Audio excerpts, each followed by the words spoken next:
നമസ്കാരം. എല്ലാ ദിവസവും വൈകിട്ട് 7 മണിക്കുള്ള മാർക്കറ്റ് ന്യൂസിലേക്ക് സ്വാഗതം. നിഫ്റ്റി അങ്ങനെ കഴിഞ്ഞ കുറച്ച് ദിവസത്തിൻ്റെ ആ ഒരു കൺസോൾട്ടേഷൻ വിത്ത് ഒരു പോസിറ്റീവ് സെൻറ്റിമെൻറ്റ്സിൻ്റെ അവസാനമായിട്ട് ഇന്ന് നിഫ്റ്റി 24,950 മുകളിൽ ആദ്യമായിട്ട് നിഫ്റ്റിക്ക് ക്ലോസ് ചെയ്യാനായിട്ട് സാധിച്ചിട്ടുണ്ട്.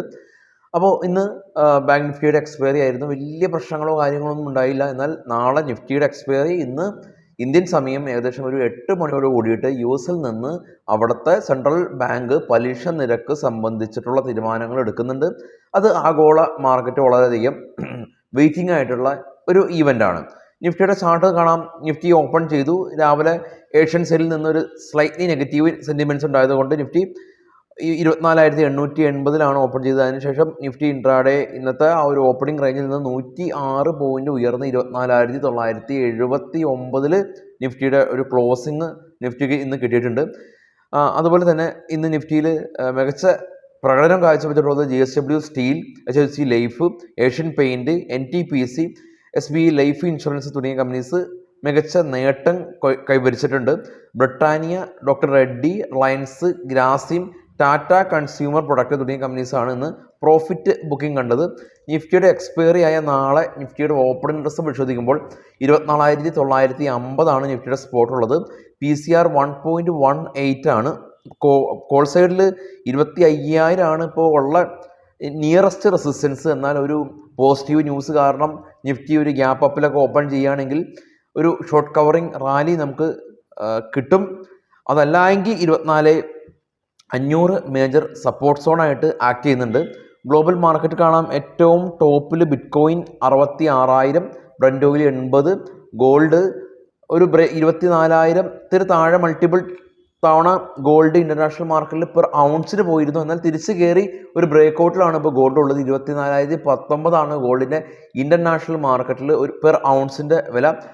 അതിനുശേഷം AX200 ഓസ്ട്രേലിയ പോസിറ്റീവായിരുന്നു. ഷാങ്ഹായ് ചൈന പോസിറ്റീവായിരുന്നു. കോസ്പി കൊറിയ പോസിറ്റീവായിരുന്നു. Nikkei Japan market 600 point rally. Dow future പോസിറ്റീവാണ്. ഇന്ത്യ വിക്സ് 13.3, അതായത് ഇന്ന് ഏകദേശം ഒരു 3.5% സ്പൈക്ക്. ഡാക്സ് ജർമ്മൻ മാർക്കറ്റ് പോസിറ്റീവാണ്. CSE 40 ഫ്രാൻസ് മാർക്കറ്റ് പോസിറ്റീവാണ്. FTSE UK മാർക്കറ്റ് പോസിറ്റീവാണ്. അപ്പോൾ US നിന്ന് ഒരു പലിശ നിരക്ക് കുറയ്ക്കും, ഇൻട്രസ്റ്റ് റേറ്റ് കട്ട് ഉണ്ടാകും എന്നുള്ളതാണ് ഇന്ന് പൊതുവേ ആഗോള മാർക്കറ്റുകളെല്ലാം തന്നെ കാത്തിരിക്കുന്ന അല്ലെങ്കിൽ എക്സ്പെക്ട് ചെയ്യുന്ന ഒരു കാര്യം. നമ്മുടെ മാർക്കറ്റിലേക്ക് വരുമ്പോൾ മാരുതിയുടെ മികച്ചൊരു റിസൾട്ട് കാരണം മാരുതി ഏകദേശം ഒരു 4% അടുത്ത് റാലി രേഖപ്പെടുത്തി. ആക്സിസ്, ഇൻഡസ്ഇൻഡ് ബാങ്ക്, SBI ആണ് ചെറിയ തോതിൽ ഒരു സ്ലൈറ്റ്ലി പ്രോഫിറ്റ് ബുക്കിംഗ് കണ്ടത്. NTPC നമ്മൾ കണ്ടു ഒരു ഗെയിൻ എക്സ്റ്റെൻഡ് ചെയ്തിട്ടുണ്ട്. NTPC. ബിർള സോഫ്റ്റ് മോശം റിസൾട്ട് കാരണം 4% ഫോള് ഉണ്ടായിട്ടുണ്ട്. ഇത് നമുക്ക് സ്റ്റോക്കുകളുടെ കുറച്ച് വാർത്തകളിലേക്ക് പോകാം. ആദ്യം ആയിട്ടുള്ളത് അംബുജ സിമെൻറ്റിൻ്റെ ന്യൂസാണ്. അംബുജ സിമെൻറ്റ് നെറ്റ് പ്രോഫിറ്റ് 11% കുറഞ്ഞു. 571 കോടി രൂപ കരസ്ഥമാക്കി. റവന്യൂ 4.5% കുറവാണ് രേഖപ്പെടുത്തിയിട്ടുള്ളത്. അദാനി ഗ്രൂപ്പാണ് ഇപ്പോൾ അംബുജ സിമെൻറ്റ് ഇപ്പോൾ ഹോൾഡ് ചെയ്യുന്നത്. ടോറൻറ്റ് പവർ കമ്പനി ഇന്ന് 18% ഗെയിൻ ഉണ്ടാക്കിയിട്ടുണ്ട്. മികച്ചൊരു Q1 റിസൾട്ടാണ് കാരണം. 1,898 കോടി രൂപയാണ് ഇവർ നെറ്റ് പ്രോഫിറ്റ് കരസ്ഥമാക്കിയത്. ഇനി Mahendra and Mahendra company net profit ഏകദേശം ഒരു 5% കുറവുണ്ടായി. 2,613 കോടി രൂപയാണ് ഇത്തവണ മഹേന്ദ്ര നെറ്റ് പ്രോഫിറ്റ് കരസ്ഥമാക്കിയത്. ഇവരുടെ വാഹനങ്ങളുടെ സെയിൽസ് കഴിഞ്ഞ വർഷമായിട്ട് കമ്പയർ ചെയ്യുമ്പോൾ 14% വർധനവ് ഉണ്ട്. ഇനി BHEL കമ്പനി നെറ്റ് ലോസ് ആണ് റിപ്പോർട്ട് ചെയ്തത്. 211 കോടി രൂപ നെറ്റ് ലോസ് റിപ്പോർട്ട് ചെയ്തിട്ടുണ്ട്. അപ്പോൾ ഗവൺമെൻറ്റിൻ്റെ അണ്ടർടേക്കിങ്ങിനുള്ള ജനറേറ്റർ എക്യുപ്മെൻറ്റ് മാനുഫാക്ചറിങ് കമ്പനിയാണ് BHEL. Godrej properties company net profit ഏകദേശം 316% ഉയർന്ന് 520 കോടി രൂപ കരസ്ഥമാക്കിയിട്ടുണ്ട്. ബോംബെ ആസ്ഥാനമായിട്ടുള്ളൊരു റിയാലിറ്റി കമ്പനിയാണ് ഗോദ്രേജ് പ്രോപ്പർട്ടീസ് കമ്പനി. അതുപോലെ തന്നെ റൈറ്റ്സ് കമ്പനി ഇവർ ബോണസ് ഷെയർ ഇഷ്യൂ ചെയ്തു. 1:1 റേഷ്യോയിൽ ബോണസ് ഷെയർ ഇഷ്യൂ ചെയ്തു. ഡിവിഡൻഡ് ₹2.50 ഡിവിഡൻഡ് അവർ ഇഷ്യൂ ചെയ്തിട്ടുണ്ട്. ഇവർ 24% നെറ്റ് പ്രോഫിറ്റിൽ കുറവാണ് ഈ തവണ Q1 റിസൾട്ട് വന്നപ്പോൾ കമ്പനി റിപ്പോർട്ട് ചെയ്തിട്ടുള്ളത്. ഓട്ടോലൈൻ ഇൻഡസ്ട്രീസ് കമ്പനി ഇന്ന് ഏകദേശം ഒരു 10% റാലി ഉണ്ടാക്കിയിട്ടുണ്ടായിരുന്നു. ടാറ്റ മോട്ടോഴ്സിൻ്റെ ഭാഗത്തു നിന്ന് ഇവർക്കൊരു ഓർഡർ കിട്ടിയതാണ് ഓട്ടോലൈൻ ഇൻഡസ്ട്രീസ് കമ്പനിക്ക് റാലി ഉണ്ടാക്കാനായിട്ട് കാരണം. മാരുതി നെറ്റ് പ്രോഫിറ്റ് 47% ഉയർന്നിട്ടുണ്ട്. അപ്പോൾ സ്ട്രീറ്റ് എസ്റ്റിമേഷനേക്കായി മികച്ച രീതിയിലുള്ളൊരു റിസൾട്ട് അവർക്ക് കൊണ്ടുവരാൻ പറ്റിയിട്ടുണ്ട്. ഇവരുടെ ഹൈബ്രിഡ് കാറ് ഇൻവിറ്റ്കോ വിറ്റാര കാറുകൾ മികച്ചൊരു പ്രതികരണം ഉണ്ടായിട്ടുണ്ട്. Adani power company net profit 55% കുറവാണ് അദാനി പവറിന് നെറ്റ് പ്രോഫിറ്റ് ഉണ്ടായിട്ടുള്ളത്. ക്രോംപ്ടൺ ഗ്രേവ്സ് കമ്പനി 120 കോടി രൂപയിൽ നിന്ന് 152 കോടി രൂപയിലേക്ക് പ്രോഫിറ്റ് ഉയർന്നു. മാൻകൈൻഡ് ഫാർമ കമ്പനി 120 കോടി രൂപയിൽ നിന്ന് 152 കോടി രൂപയിലേക്ക് പ്രോഫിറ്റ് ഉയർന്നു.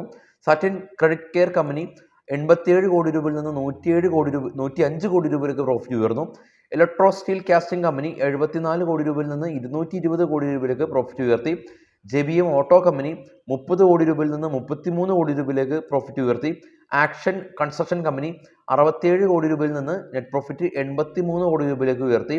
സീൽ നെറ്റ് പ്രോഫിറ്റ് 118 കോടി രൂപ, റവന്യൂ 7.5% വർധന രേഖപ്പെടുത്തി 2149 കോടി രൂപയാണ് സീലിൻ്റെ റവന്യൂ.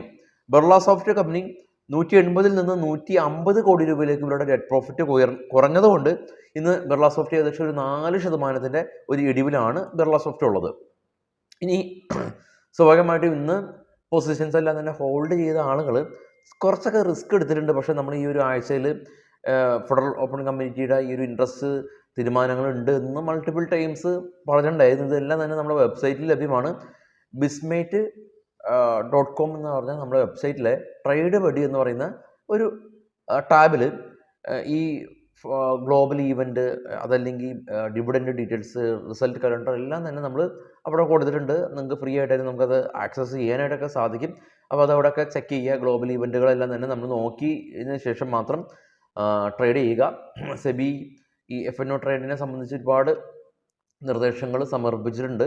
അതിൽ ഈ കോൺട്രാക്റ്റിൻ്റെ സൈസ് മുതൽ കോൺട്രാക്റ്റിൻ്റെ ഉപയോഗിക്കുന്ന ക്യാപിറ്റൽ മുതൽ എക്സ്പയറിയുടെ ദിവസങ്ങളുടെ എണ്ണം പരിമിതപ്പെടുത്തൽ തുടങ്ങിയ ഒരുപാട് കാര്യങ്ങളുണ്ട്. പക്ഷേ ഇതൊക്കെ നിയമമായിട്ട് വരുമ്പോൾ മാത്രം നമ്മൾ അതിനെക്കുറിച്ച് ആലോചിച്ചാൽ മതി. as of now നിയമം ആയിട്ടില്ല, നിർദ്ദേശങ്ങളാണ് വെച്ചിട്ടുള്ളത്. ഇതിൻ്റെ പുറത്ത് അവരുടെ സമിതി ഇത് പരിശോധിക്കും. ഇതിൻ്റെ പല ഗുണങ്ങളും ദോഷങ്ങളും ഇതിലെന്തെങ്കിലും അമെൻഡേഷൻ വേണമെങ്കിൽ അതും പരിഗണിച്ചതിന് ശേഷം ആണ് ഇത് നിയമമായിട്ട് വരുള്ളൂ. പ്രാക്ടിക്കലി മാർക്കറ്റിൽ അത് ഇംപ്ലിമെൻ്റ് ആവുന്നത് അതിന് സമയമുണ്ട്. അതിന് മുന്നോടിയായിട്ട് മാർക്കറ്റിനൊന്നും ഷോർട്ട് ചെയ്യാൻ നിൽക്കരുത്. മാർക്കറ്റ് നിഫ്റ്റി ഇപ്പോൾ മുകളിലേക്കാണ് പോകുന്നത്.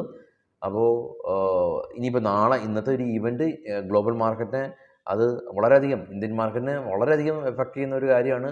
US ഇൻട്രസ്റ്റ് റേറ്റ് തീരുമാനം എന്നുള്ളത് പ്രധാനമായിട്ടും US നിന്ന് പലിശ ഈ ഒരു ഇൻട്രസ്റ്റ് റേറ്റ് തീരുമാനം, അവിടുത്തെ ഇൻഫ്ലേഷൻ, ഇന്ത്യയുടെ ഇൻഫ്ലേഷൻ, ഇതൊക്കെ തന്നെയാണ് വളരെ കുറച്ച് മിനിമലായിട്ടുള്ള ഗ്ലോബൽ ഈവൻറ്റ് മാത്രമാണ് നമ്മൾ ശ്രദ്ധിക്കേണ്ടതായിട്ടുള്ളത്. അതായത് യുദ്ധം പോലെയുള്ള പെട്ടെന്നുള്ള ഈവൻറ്റ് മാറ്റി നിർത്തി കഴിഞ്ഞാൽ മാർക്കറ്റിനെ സ്വാധീനിക്കുന്ന വളരെ കുറച്ച് ഈവൻ്റാണ് ഉള്ളത്. അത് ആ ഒരു ഈവൻറ്റ് സമയത്ത് നമ്മൾ വളരെയധികം പൊസിഷൻസ് എല്ലാം തന്നെ ലൈറ്റ് ചെയ്യുകയോ ട്രേഡിൽ നിന്ന് വിട്ടു നിൽക്കുകയോ ചെയ്യുകയാണെങ്കിൽ വലിയ പ്രശ്നമൊന്നുമില്ല. അതായത് ഈ ഏകദേശം ഒരു 6 മാസം ഉണ്ടാക്കിയ ഒരു റാലിയാണ് ഇലക്ഷൻ്റെ ആ ഒരു സമയത്ത്, എക്സിറ്റ് പോള് ആ ഒരു സമയത്ത് ഒരു 2 മണിക്കൂർ കൊണ്ട് ഫോളോ ആയത് അല്ലേ. അപ്പോൾ ആ എക്സിറ്റ് പോൾ സമയത്ത് ട്രേഡ് ചെയ്യാതിരിക്കുകയാണെങ്കിൽ പ്രശ്നമില്ല, ഇലക്ഷൻ്റെ സമയത്ത് ട്രേഡ് ചെയ്യാതിരിക്കുകയാണെങ്കിൽ പ്രശ്നമില്ല, US നിന്ന് ഇങ്ങനെയുള്ളൊരു ഈവൻറ്റ് വരുമ്പോൾ ട്രേഡ് ചെയ്യാതിരിക്കുകയാണെങ്കിൽ പ്രശ്നമില്ല, പൊസിഷൻ കുറയ്ക്കുകയാണെങ്കിൽ പ്രശ്നമില്ല. അതുവരെ ഉണ്ടാക്കിയ പ്രോഫിറ്റ് ആ ഒരു ദിവസം കളയേണ്ട കാര്യമില്ല എന്ന് കരുതി നാളെ എന്തോ സംഭവിക്കുമെന്നുള്ള ഒരു കാര്യമൊന്നും ഞാൻ അവകാശപ്പെടുന്നില്ല. വലിയ ഈവൻ്റാണ്, അതുകൊണ്ട് തന്നെ വേണമെങ്കിൽ മാറി നിൽക്കാമെന്ന് മാത്രമേ ഉള്ളൂ. മേ ബി അതൊരു നോൺ ഈവൻ്റായി മാറിയേക്കാം, അതൊന്നും നമുക്ക് പ്രവചിക്കാൻ പറ്റില്ലല്ലോ മാർക്കറ്റ്. എനിവേ നാളെ രാവിലെ 7 വിശദമായിട്ടുള്ള പ്രീ മാർക്കറ്റ് എത്താം. Thank you all.